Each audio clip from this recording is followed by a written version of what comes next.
Hi hello ನಮಸ್ಕಾರ Karnataka. Welcome back to my channel explore ರಿವರ್ಡ್. BGT Border Gavaskar ಟ್ರೋಫಿಯಿಂದ ಬರ್ತಾ ಇದೆ ಒಂದು ಬಿಗ್ ಅಪ್ಡೇಟ್. ತಂಬ್ ಇಂಜುರಿಗೆ ಒಳಗಾದಂತ ಶುಭ್ಮನ್ ಗಿಲ್ ಅವರು ಮೊದಲನೇ ಟೆಸ್ಟ್ ಮ್ಯಾಚಿಗೆ ಅನ್ಅವೈಲೇಬಲ್ ಆಗಿರ್ತಾರೆ ಅಂತ ಅಂದ್ಬಿಟ್ಟು ರಿಪೋರ್ಟ್ ಬರ್ತಾ ಇದೆ. ನಾವು ಆಲ್ರೆಡಿ ರೋಹಿತ್ ಶರ್ಮಾನ ಮಿಸ್ ಮಾಡ್ಕೊತಾ ಇದ್ದೀವಿ. ಅವರಿಗೆ ಪಾಪು ಆಗಿದೆ, ಸೆಕೆಂಡ್ ಬೇಬಿ ಆಗಿದೆ. ಅವರು ಅದಕ್ಕೋಸ್ಕರ ಮುಂಬೈಗೆ ಹೋಗಿದ್ದಾರೆ. ಸೊ ಅವ್ರನ್ನ ಆಲ್ರೆಡಿ ಮಿಸ್ ಮಾಡ್ಕೊತಾ ಇದ್ದೀವಿ. ಅದ್ರ ಜೊತೆಗೇನೆ ಇವಾಗ ತಂಬ್ ಇಂಜುರಿಯಿಂದ ಫಸ್ಟ್ ಟೆಸ್ಟ್ ಮ್ಯಾಚ್ ನ ಹೊರಗುಳಿತಾ ಇದ್ದಾರೆ ಶುಭ್ಮನ್ ಗಿಲ್ ಅವರು. ಸೊ ಒಂದು ಬಿಗ್ ಬ್ಲೋ ಅಂತಾನೆ ಹೇಳ್ಬೋದು.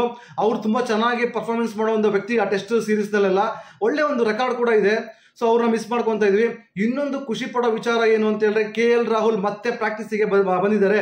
KL ರಾಹುಲ್ ಪ್ರಾಕ್ಟೀಸ್ ಸೆಷನ್ ಅಲ್ಲಿ ಆಲ್ರೆಡಿ ಕಾಣಿಸ್ಕೊಂಡಿದ್ದಾರೆ. ಅವರು ಫಸ್ಟ್ ಟೆಸ್ಟ್ ನ ಆಡುವಂತ ಎಲ್ಲ ಸಾಧ್ಯತೆಗಳು ಇದೆ. ಇನ್ನೊಂದು ಶುಭ್ಮನ್ ಗಿಲ್ ಇವಾಗ ಮಿಸ್ ಔಟ್ ಆಗ್ತಾರೆ ಅಂತ ಹೇಳಿದ್ರೆ ಆ ಜಗನ ತುಂಬೋರು ಯಾರು ಅಂತಂದ್ರೆ ಹಿಂದಿನ ವಿಡಿಯೋದಲ್ಲಿ ಹೇಳಿದ್ದಾನೆ ನಿಮಗೆ. ದೇವದತ್ ಪಡಿಕ್ಕಲ್ ಅವರು ಆಲ್ರೆಡಿ ಆಸ್ಟ್ರೇಲಿಯಾದಲ್ಲಿ ಇದ್ದಾರೆ.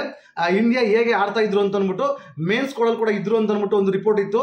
ಸೊ ಇವಾಗ ಇನ್ನೊಂದು ಹೆಸರು ಕೇಳ್ತಾ ಬರ್ತಾ ಇದೆ, ಅವರೇ ನಿತೀಶ್ ಕುಮಾರ್ ರೆಡ್ಡಿ ಅವರು. ಸೊ ಇವಾಗ ನನಗೂ ಅದೇ ಅನಿಸ್ತಾ ಇದೆ, ನಿತೀಶ್ ಕುಮಾರ್ನೇ ಆಡಿಸ್ಬೋದು ಅಂತ ಅಂದ್ಬಿಟ್ಟು. ಒಳ್ಳೆ ಪರ್ಫಾರ್ಮೆನ್ಸ್ ಕೂಡ ಮಾಡಿದ್ರು ಲಾಸ್ಟ್ ಒಂದು ಡೊಮೆಸ್ಟಿಕ್ ನಲ್ಲಿ. ಸೊ ಅವರಿಗೆ ಮಣೆ ಹಾಕುವಂತ ಎಲ್ಲಾ ಚಾನ್ಸಸ್ಗಳಿದೆ. ಸೊ ಓಪನಿಂಗಿಗೆ ಜಸ್ವಾಲ್ ಮತ್ತೆ KL ರಾಹುಲ್ ಓಪನ್ ಮಾಡ್ರೆ, ಥರ್ಡ್ಗೆ ನಿತೀಶ್ ಕುಮಾರ್ ರೆಡ್ಡಿ ಓಪನ್ ಮಾಡುವಂತ ಎಲ್ಲ ಸಾಧ್ಯತೆಗಳಿದೆ. ಫೋರ್ತ್ಗೆ ಆಸ್ ಯೂಶುವಲ್ ಕಿಂಗ್ ಕೊಹ್ಲಿ ಬಂದೇ ಬರ್ತಾರೆ. ಸೊ ನೋಡೋಣ ಏನಾಗುತ್ತೆ ಅಂತ ಅಂದ್ಬಿಟ್ಟು. ನಿಮಗೆ ಅನ್ಸುತ್ತೆ ದೇವದತ್ ಪಡಿಕ್ಕಲ್ ಆಡ್ಬೇಕಾ ಇಲ್ಲ ನಿತೀಶ್ ಕುಮಾರ್ ರೆಡ್ಡಿ ಆಡ್ಬೇಕಾ ಅಂತ ಕಮೆಂಟ್ ಸೆಕ್ಷನ್ ಅಲ್ಲಿ ಮೆನ್ಷನ್ ಮಾಡಿ. ಹೋಗೋಣ ನೆಕ್ಸ್ಟ್ ಅಪ್ಡೇಟ್ಗೆ ಹೋಗೋಣ. 5 match, 5 venue, 5 ground.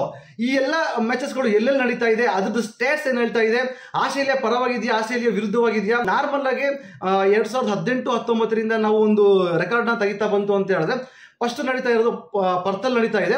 So ಪರ್ತಲ್ಲಿ 4 match ಆಗಿದೆ 2018-19 ಆ ಒಂದು ಸಾಲಿನ ಎರಾಯಿಂದ ತೆಗೆದುಬಿಟ್ರಿ ಅಂತ ಹೇಳಿದ್ರೆ ಇಲ್ಲಿವರೆಗೂ 4 ಮ್ಯಾಚ್ ಆಗಿದೆ, 4 ಟೆಸ್ಟ್ ಇನ್ನಿಂಗ್ಸ್ಗಳಾಗಿದೆ.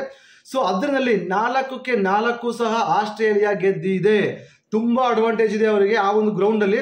ಅಷ್ಟು ಸುಲಭ ಅಲ್ಲ, ಅವರು ಆ ಒಂದು ಆಧಿಪತ್ಯ ಸಾಧಿಸಿದ್ದಾರೆ ಅಂತಾನೆ ಹೇಳ್ಬೇಕು. 4 ಮ್ಯಾಚ್ ಆಡಿದರೆ 4 ಗೆದ್ದಿದ್ದಾರೆ. ಆಮೇಲೆ 100 ವಿಚಾರಕ್ಕೆ ಬಂತ ಹೇಳಿದ್ರೆ ಆ ಗ್ರೌಂಡ್ ಅಲ್ಲಿ ಟೋಟಲ್ ಆಗಿ 7 100ಗಳು ಬಂದಿದೆ. ಆ 4 ಮ್ಯಾಚ್ಗಳನ್ನು ಸೇರಿಸಿ ಅದರಲ್ಲಿ ಹೊಡೆದಿರೋದು ಆಸ್ಟ್ರೇಲಿಯಾದವರೇನೆ 5 100ನ ಆಸ್ಟ್ರೇಲಿಯಾದವರು ಹೊಡೆದ್ರೆ ಇನ್ನ 2 ಆಪೋನೆಂಟ್ ಟೀಮ್ ಅವರು ಹೊಡೆದಿರೋದು. ಸೊ ಇಲ್ಲೂ ಕೂಡ ರೇಷಿಯೋ ನೋಡ್ತಾ ಹೋದ್ರೆ ಅವರಿಗೆ ಅಡ್ವಾಂಟೇಜ್ ಜಾಸ್ತಿ ಇದೆ. ತುಂಬಾ ಚೆನ್ನಾಗಿ ಕಂಡೀಷನ್ ಅರ್ಥ ಮಾಡ್ಕೊಂಡಿದ್ರೆ ಹೋಮ್ ಗ್ರೌಂಡ್ ಆಬ್ವಿಯಸ್ಲಿ ಅರ್ಥ ಮಾಡ್ಕೊಂಡೇ ಇರ್ತಾರೆ. ಸೊ ನೆಕ್ಸ್ಟ್ ಬೌಲಿಂಗ್ ಪೇಸರ್ಸ್ಗೆ ಎಷ್ಟಿದೆ, ಸ್ಪಿನ್ನರ್ಸ್ಗೆ ಎಷ್ಟಿದೆ ಆವರೇಜ್ ಅಂತ ನೋಡ್ತಾ ಹೋದ್ರೆ ಪೇಸರ್ಸ್ಗೆ 29% ಇದ್ರೆ ಸ್ಪಿನ್ನರ್ಸ್ಗೆ 33% ಇದೆ. ಸೊ ಇಲ್ಲಿ ಸ್ಪಿನ್ನರ್ಸ್ಗೆ ಜಾಸ್ತಿ ಒಂದು ಇಲ್ಲಿ ಅಂತಲ್ಲ, ಆಲ್ಮೋಸ್ಟ್ ಆಲ್ ಎಲ್ಲ ವೆನ್ಯೂನೇ ತಗೊಳ್ಳಿ, ಯಾವುದೇ ವೆನ್ಯೂ ತಗೊಳ್ಳಿ, ಸ್ಪಿನ್ನರ್ಸ್ಗೆ ಜಾಸ್ತಿ ಅಡ್ವಾಂಟೇಜ್ ಇರೋದು. ಸೊ ಇಲ್ಲಿ 33% ಆವರೇಜ್ ಇದೆ, ಆವರೇಜ್ 33% ಇದೆ. ಸೊ ಸ್ಪಿನ್ನರ್ಸ್ಗೆ ಆಬ್ವಿಯಸ್ಲಿ ಇದೇ ಇರುತ್ತೆ. ಸೆಕೆಂಡ್ ವೆನ್ಯೂ ಬಂದ್ಬಿಟ್ಟು ಅಡಿಲೇಡಿ ಓವೆಲ್ ಅಲ್ಲಿ ನಡೀತಾ ಇದೆ. ಇಲ್ಲಿ ಟೋಟಲ್ ಆಗಿ 6 ಮ್ಯಾಚ್ ನಡೆದಿದೆ. ಆ 6 ಮ್ಯಾಚ್ ನಲ್ಲಿ ಆಸ್ಟ್ರೇಲಿಯಾ ರೆಕಾರ್ಡ್ ಬಂದ್ಬಿಟ್ಟು 5ನ್ನ ಗೆದ್ದಿದ್ದಾರೆ. ಇಲ್ಲೂ ಕೂಡ ಡಾಮಿನೇಟ್ ಮಾಡಿದ್ದಾರೆ ಆಸ್ಟ್ರೇಲಿಯಾದವರು. ಒಂದನ್ನು ಮಾತ್ರ ಲೂಸ್ ಆಗಿದ್ದಾರೆ, ಅದು ಆಪೋನೆಂಟ್ ಟೀಮ್ ಅವ್ರು ಗೆದ್ದಿರೋದು. ಅದು ರೇಷಿಯೋ ನೋಡ್ತಾ ಹೋದ್ರೆ 90-10 ಅಂತ ಇದೆ. 5 ಇವ್ರು ಗೆದ್ದು ಒಂದೇ ಒಂದು ಮಾತ್ರ ಆಪೋನೆಂಟ್ ಗೆದ್ದಿರೋದು. ಸೊ 100 ವಿಚಾರಕ್ಕೆ ಅಂತ ಬಂತು ಅಂತ ಹೇಳಿದ್ರೆ ಟೋಟಲ್ ಆಗಿ 8 ಸೆಂಚುರಿಗಳು ಇಲ್ಲಿ ರೆಕಾರ್ಡ್ ಆಗಿರೋದು. ಅದರಲ್ಲಿ ಆಸ್ಟ್ರೇಲಿಯಾದವರೇ 6 ಸೆಂಚುರಿನ ಬರ್ಸಿದ್ದಾರೆ, ಇನ್ನ 2 ಆಪೋನೆಂಟ್ ಟೀಮ್ ಅವರು ಹೊಡೆದಿರೋದು. ಸೊ 8ರಲ್ಲಿ 6 ಆಸ್ಟ್ರೇಲಿಯಾ, 2 ಆಪೋನೆಂಟ್ ಅವರು. ಬೌಲಿಂಗ್ ಅಲ್ಲಿ ಆಗಿರ್ಬೋದು, ಬ್ಯಾಟಿಂಗ್ ಅಲ್ಲಿ ಆಗಿರ್ಬೋದು, ವಿನ್ನಿಂಗ್ ಪರ್ಸೆಂಟೇಜ್ ಅಲ್ಲಿ ಕೂಡ ಆಗಿರ್ಬೋದು ಆಸ್ಟ್ರೇಲಿಯಾದವರೇ ಮೇಲ್ಗೈ ಇದೆ. ನೆಕ್ಸ್ಟ್ ಬೌಲಿಂಗ್ ಒಂದು ಆವರೇಜಿಗೆ ಅಂತ ಬಂತು ಹೇಳಿದ್ರೆ ಪೇಸರ್ಸ್ಗೆ 26% ಇದೆ, ಸ್ಪಿನ್ನರ್ಸ್ಗೆ 35% ಇದೆ. ಮತ್ತು ಇಲ್ಲೂ ಕೂಡ ಸೆಕೆಂಡ್ ವೆನ್ಯೂ ಆದಂತ ಅಡಿಲೇಡಿ ಓವೆಲ್ ನಲ್ಲಿ ಕೂಡ ಸ್ಪಿನ್ನರ್ಸ್ಗೆ ಡಾಮಿನೇಟ್ ಮಾಡ್ತಾ ಇರೋದು. 35% ಅವರೇನೆ ರೇಷಿಯೋನ ಎತ್ಕೊಂತಾ ಇದ್ದಾರೆ. ಸೊ ಥರ್ಡ್ ಬ್ರಿಸ್ಬೇನ್ ಗಾಬಾದಲ್ಲಿ ನಡೀತಾ ಇದೆ. ಬ್ರಿಸ್ಬೇನ್ ಗಾಬಾ ಅಂತ ಇದ್ದಂಗೆನೆ ಆ ಒಂದು ಚಿತ್ರಣ ಕಣ್ಮುಂದೆ ಬರುತ್ತೆ. ರಿಷಬ್ ಪಂತ್ ಅವರು ಆ ಸೋಲೋ ಅಂತ ಮ್ಯಾಚ್ ಅನ್ನ ಚೇಸ್ ಮಾಡಿ ಗೆದ್ದು ಬೀಗ್ತಾರೆ. ಅದಂತ ಯಾರಿಗೆ ಮರೆಯಕ್ಕೆ ಸಾಧ್ಯ? ಆ ಒಂದು ಟೆಸ್ಟ್ ಮ್ಯಾಚ್ ಅನ್ನ ಹಿಸ್ಟ್ರಿ ಕ್ರಿಯೇಟ್ ಮಾಡ್ತಾರೆ ರಿಷಬ್ ಪಂತ್ ಅವರು. ಸೊ ಈ ಒಂದು ಗಾಬಾದಲ್ಲಿ ನಡೀತಾ ಇದೆ ಥರ್ಡ್ ಟೆಸ್ಟ್ ಮ್ಯಾಚಸ್. ಸೊ ಇಲ್ಲಿಂದ ರೆಕಾರ್ಡ್ ತೆಗಿತಾ ಹೋಗ್ತಾ ಹೇಳಿದ್ರೆ ಟೋಟಲ್ ಆಗಿ ಇಲ್ಲೂ ಕೂಡ 6 ಮ್ಯಾಚ್ ನಡೆದಿದೆ. ಆ 6 ಮ್ಯಾಚ್ ನಲ್ಲಿ 4 ಗೆದ್ದಿದ್ದಾರೆ ಆಸ್ಟ್ರೇಲಿಯಾದವರು, ಇನ್ನ 2 ಆಪೋನೆಂಟ್ ಅವರು ಗೆದ್ದಿರೋದು. ನೆಕ್ಸ್ಟ್ 100s ಬಂತು ಅಂತ ಹೇಳಿ ಟೋಟಲ್ ಆಗಿ ರೆಕಾರ್ಡ್ ಆಗಿರೋದು ಸೆಂಚುರಿಗಳು ಬಂದ್ಬಿಟ್ಟು 5ರಲ್ಲಿ ಆಸ್ಟ್ರೇಲಿಯಾ 4ನ್ನ ಗೆದ್ದಿ ಆಪೋನೆಂಟ್ ಟೀಮ್ ಅವರು 1ನ್ನ ಗೆದ್ದಿದ್ದಾರೆ. ಸೊ ಇಲ್ಲೂ ಕೂಡ 100 ಅಂದ್ರೆ ಬ್ಯಾಟಿಂಗ್ ವಿಭಾಗದಲ್ಲಿ ಕೂಡ ಆಸ್ಟ್ರೇಲಿಯಾದವರು ಡಾಮಿನೇಟ್ ಮಾಡಿದ್ದಾರೆ. 5ರಲ್ಲಿ 4 ಸೆಂಚುರಿ ಬಾರಿಸೋದು ಅಂತ ಹೇಳಿದ್ರೆ ಸುಲಭದ ಮಾತಲ್ಲ. ನೆಕ್ಸ್ಟ್ ಬೌಲಿಂಗ್ ಆವರೇಜ್ಗೆ ಬಂತು ಅಂತ ಹೇಳಿದ್ರೆ ಪೇಸರ್ಸ್ಗೆ 23% ಇದ್ರೆ ಸ್ಪಿನ್ನಿಗೆ 35% ಇದೆ. ಸ್ಪಿನ್ ಯಾರು ಚೆನ್ನಾಗಿ ಮಾಡ್ತಾರೆ ಆಸ್ಟ್ರೇಲಿಯಾದಲ್ಲಿ ಅವರು ಜಾಸ್ತಿ ವಿಕೆಟ್ ನ ತೆಗೆಯುವಂತ ಒಂದು ಅವಕಾಶಗಳಿರುತ್ತೆ. ನೋಡೋಣ ನಮ್ಮ ಸ್ಪಿನ್ನರ್ಸ್, ನಮ್ಮ ಹತ್ರ 3 ಜನ ಸ್ಪಿನ್ನರ್ಸ್ ಇದ್ದಾರೆ ನೆನ್ಪಿಡಿ. ಅವ್ರದ್ದು ನೇತನ್ ಲಯನ್ ಅವರು ಸಖತ್ ಫಾರ್ಮ್ ಅಲ್ಲಿ ಇದ್ದಾರೆ. ಸೂಪರ್ ಬೌಲರ್ ಕೂಡ, ವೇರಿಯೇಷನ್ಸ್ ಅಲ್ಲಿ ತುಂಬಾ ಚೆನ್ನಾಗಿ ಇದು ಮಾಡ್ತಾರೆ.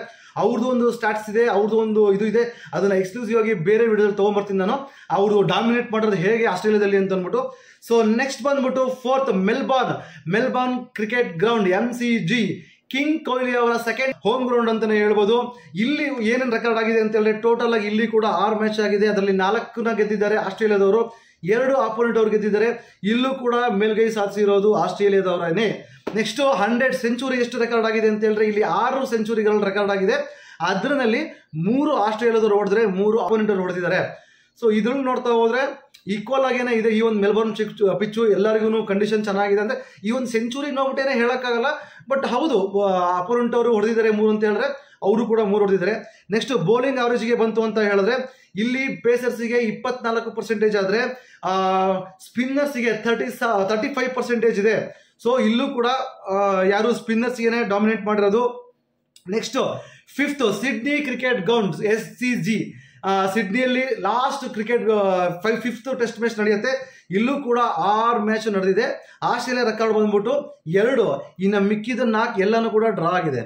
ಅಂದ್ರೆ ಆಸ್ಟ್ರೇಲಿಯಾ ಡ್ರಾ ಮಾಡ್ಕೊಳ್ಳೋದ್ರಲ್ಲೂ ಕೂಡ ಒಂದು ಮೇಲ್ಗೈ ಸಾಧಿಸಿದೆ ಅಂತ ಅಂದ್ಬಿಟ್ಟು ಒಂದು ಮೇಲ್ನೋಟ ಗೊತ್ತಾಗ್ತಾ ಇದೆ. ಅವರು ಆಡಿರೋ 6 ಪಂದ್ಯದಲ್ಲಿ 2ನ ಗೆದ್ದಿದ್ದಾರೆ, 4ನ ಡ್ರಾ ಮಾಡ್ಕೊಂಡಿದ್ದಾರೆ. ಸೆಂಚುರಿ ವಿಷಯಕ್ಕೆ ಬಂತು ಅಂತ ಹೇಳಿದ್ರೆ ಇಲ್ಲಿ ರೆಕಾರ್ಡ್ ಆಗಿರೋದು ಬರೋಬ್ಬರಿ 10 ಸೆಂಚುರಿಗಳು ಇಲ್ಲಿ ರೆಕಾರ್ಡ್ ಆಗಿರುವಂತದ್ದು. ಅದರಲ್ಲಿ ಡಾಮಿನೇಟ್ ಮಾಡಿರೋದು ಅಗೇನ್ ಆಸ್ಟ್ರೇಲಿಯಾದವರೇನೆ, 7 ಸೆಂಚುರಿಗಳು ಅವರ ಒಂದು ಟೀಮಿಂದನೇ ಬಂದಿರೋದು. ಇನ್ನು 3 ಆಪೋನೆಂಟ್ ಟೀಮಿಂದ ಬಂದಿದೆ. ಸೊ ಇಲ್ಲೂ ಕೂಡ ಆಸ್ಟ್ರೇಲಿಯಾದವರೇನೆ ಡಾಮಿನೇಟ್ ಮಾಡಿರೋದು. ಅಷ್ಟು ಸುಲಭ ಇಲ್ಲ ಆಸ್ಟ್ರೇಲಿಯಾದಲ್ಲಿ ಮಣಿಸೋದು, ಅಷ್ಟು ಸುಲಭ ಇಲ್ಲ. ಸೊ ಬೌಲಿಂಗ್ ಅವರೇಜ್ ಬಂತು ಅಂತ ಹೇಳಿದ್ರೆ ಪೇಸರ್ಸ್ಗೆ 35% ಆದ್ರೆ ಸ್ಪಿನ್ನರ್ಸ್ಗೆ 44% ಇದೆ. ತುಂಬಾನೇ ಹಾವಳಿ ಕೊಟ್ಬಿಡ್ತಾರೆ ಸ್ಪಿನ್ನರ್ಸು, ತುಂಬಾ ಚೆನ್ನಾಗಿ ನೋಡ್ಕೊಂಡು ಆಡ್ಬೇಕಾಗತ್ತೆ. ಸೊ ಇದಾಗಿತ್ತು 5 ಗ್ರೌಂಡ್ ಸ್ಟಾಟ್ಸ್ ಮಾತ್ರ, ಇದು ಪಿಚ್ ರಿಪೋರ್ಟ್ ಅಲ್ಲ. ನೆಕ್ಸ್ಟ್ ಒಂದು ಎಕ್ಸ್ಕ್ಲೂಸಿವ್ ವಿಡಿಯೋದಲ್ಲಿ ಆ ಪಿಚ್ ರಿಪೋರ್ಟ್ಗೆ ಸಂಬಂಧಪಟ್ಟಂಗೆ ಎಲ್ಲ ಒಂದು ಎಕ್ಸ್ಕ್ಲೂಸಿವ್ ವಿಡಿಯೋನ ತಗೊಂಡ್ಬರ್ತೀನಿ. ಇದಾಗಿತ್ತು ಗ್ರೌಂಡ್ ಸ್ಟಾಟ್ಸ್ ನ ಹೇಳುವಂತ ಒಂದು ಸಣ್ಣ ವಿಡಿಯೋ, ಇನ್ಫಾರ್ಮೇಟಿವ್ ವಿಡಿಯೋ. ಸೊ ನಿಮಗೆ ಈ ವಿಡಿಯೋ ಇಷ್ಟ ಆದರೆ ಲೈಕ್ ಮಾಡಿ, ಚಾನಲ್ ಸಬ್ಸ್ಕ್ರೈಬ್ ಆಗೋದನ್ನ ಮರಿಬೇಡಿ. ಮತ್ತೆ ಸಿಗೋಣ ಮುಂದಿನ ವಿಡಿಯೋದಲ್ಲಿ. ಅಲ್ಲಿವರೆಗೂ ಟಾಟಾ ಬಾಯ್ ಫ್ರಮ್ ಎಕ್ಸ್ಪ್ಲೋರ್ ಈ ವರ್ಲ್ಡ್.